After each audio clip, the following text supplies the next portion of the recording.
Yesa, hebana hey. Bati wanka bangwe ntiwanka zanandabe. Nagarutse encore na entertainment. Nyita Ndimu. Hey.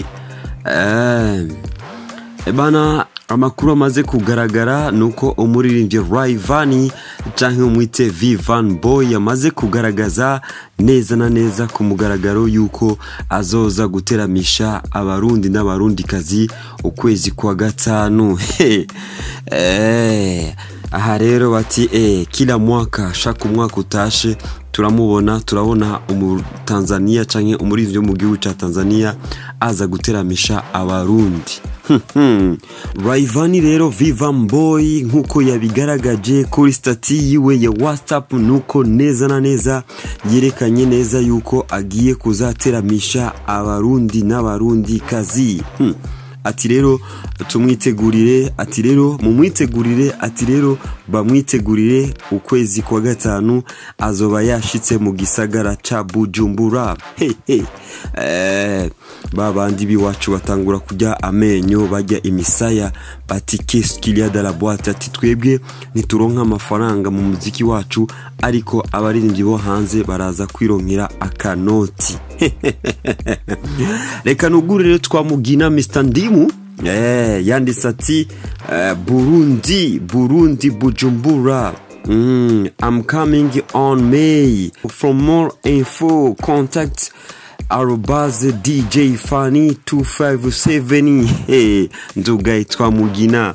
Ayo n'amajambo rero ya Rayvanny canke Vivan Boy kuri stati yiwe ya WhatsApp aho yerekanye neza yuko azoza ukwezi kwa gatanu. Ati ku makuru menshi rondera DJ Fanny. Le DJ Fanny omuzi kenshi akunda kuzana abaririmbyi bo hanze y'igihugu kugira ibiteramo bitandukanye mu gisagara ca Bujumbura. Uribuka yuko DJ Fanny niwe yagize procedure canke processa zose yuko azana umuririmbyi Ali Kiba, King Kiba. Ya. Ni Rayvanny rero urumva yuko agiye kuzaza ukwezi kwa gatanu mu gisagara ca Bujumbura kwikubitira akanoti, kwikubitira agafaranga, kwikubitira akanoti keza. Ariko usanzwe ubizi yuko iyo haje umuririmbyi wo hanze y'igihugu abaririmbyi abantu benshi bakunda kuguruka ku mbuga ngurukana bumenyi bavuga batanga amakritike menshi berekana yuko abaririmbyi biwacu bakora entertainment iwacu mu Burundi ntibahabwa agaciro, ariko abaririmbyi bo hanze y'igihugu nibo bahabwa agaciro gusumba abaririmbyi biwacu. Ivyo biruko wanka wemere ukunde nuko biruko, kuko ugiye kuraba uno munsi abaririmbyi biwacu ilevre barakora bagakora cyane, ariko ugwego bariko nta na hamwe bihuriye n'abatanzania aho bageze ku gwego rukomeye. Ushobora gutangura kuvuga yuko Ndimu ndiko ndakritika ivy'iwacu, sinko ndakunda ivy'iwacu. No, ndabikunda, ariko il est toujours la vérité. Ukuri nuko menya neza yuko abaririmbyi biwacu nta gwego barashika ko kubaririmbyi bo gihugu ca Tanzania muri kano karere. Ivyo bisigura yuko ugiye kuraba ibikorwa by'abaririmbyi bo mu gihugu ca Tanzania uno munsi urabona neza yuko atana hamwe bihuriye n'abaririmbyi biwacu. Rayvanny Vivan Boy ndaza kuguha ubusesanguzi nuho bavuga ati Ndimu vraiment ntakunda akaranga, ndagakunda akaranga kiwacu, ariko ukuri reka ndakuvuge nawe uraza kumfasha muri commentaire uti navuze ukuri canke sinavuze ukuri. Bifashe gute rero? Ugiye kuraba ni Rayvanny Vivan Boy uno mwaka wonyene uhereye ukwezi kwa mbere ugashikana uno munsi, urabona yuko Rayvanny amaze gukora indirimbo zuri all top gusumba indirimbo z'abarundi, gusumba abaririmbyi biwacu. Uno munsi abaririmbyi biwacu tugiye kuraba urabona yuko guhera ukwezi kwa mbere gushika uno munsi ukwezi kwa gatatu, turi mu kwezi kwa gatatu, urabona neza yuko umuririmbyi yasohoye indirimbo imwe gusa rudende. Ariko Rayvanny Vivan Boy guhera ukwezi kwa mbere gushika ukwezi kwa gatatu, reka ndakubwire ivyo amaze gukora, hanyuma nawe ucubona ati wi arakwiye kuza mu Burundi yikubitira agafaranga, arakwiye kuza mu Burundi yironkera agafaranga kuko abiwacu barasinziriye inshuti zanje.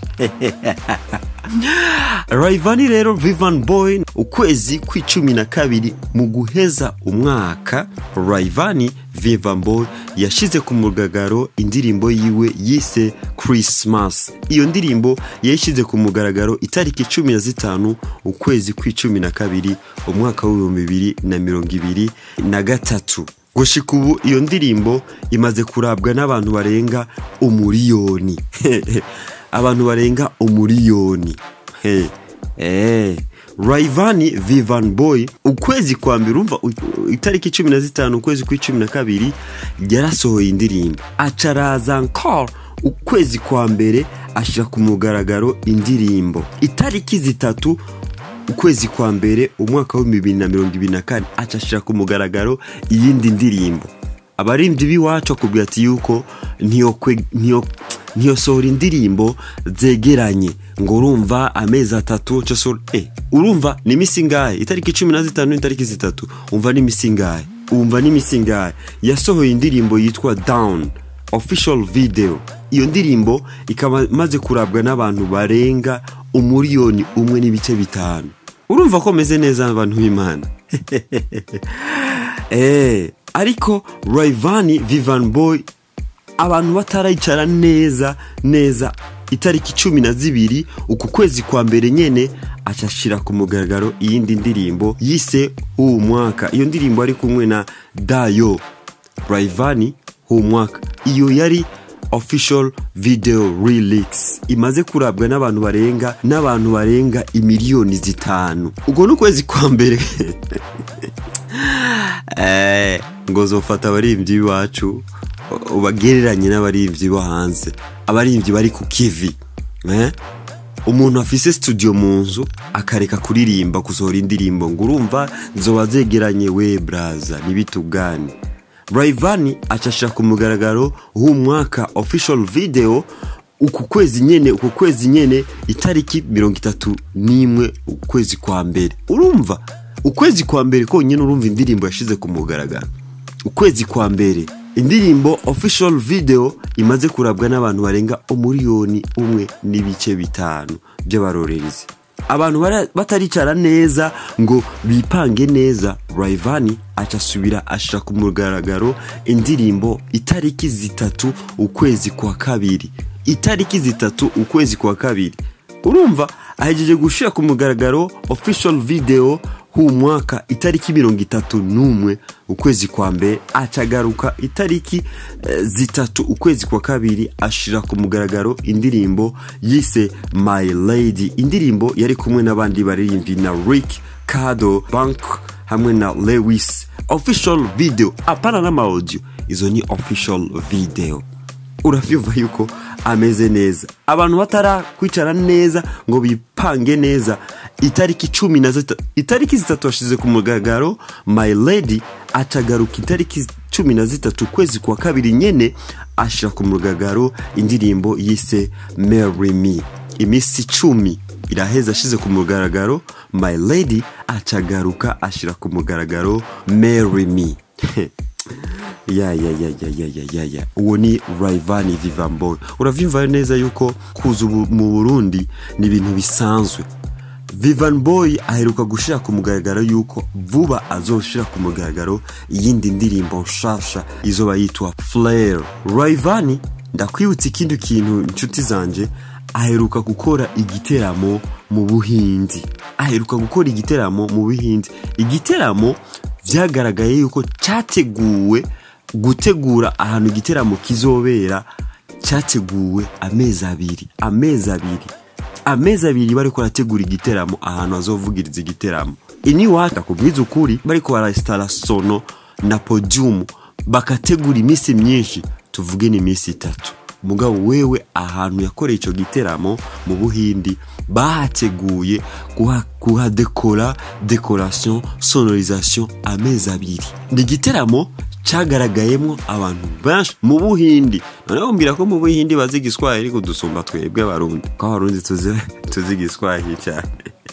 Ikindi no kwibutsa nuko Rayvanny ukwezi kwa kabiri itariki 17 yakoze igiteramo muri Canada. Igiteramo muri Canada, kwinjira muri ico giteramo yari amafaranga y'amadolari y'amakanadien 60 ku muntu asanzwe. Hanyuma table imeza y'abantu 10 yagugwa idolari y'amakanyakanada 1000.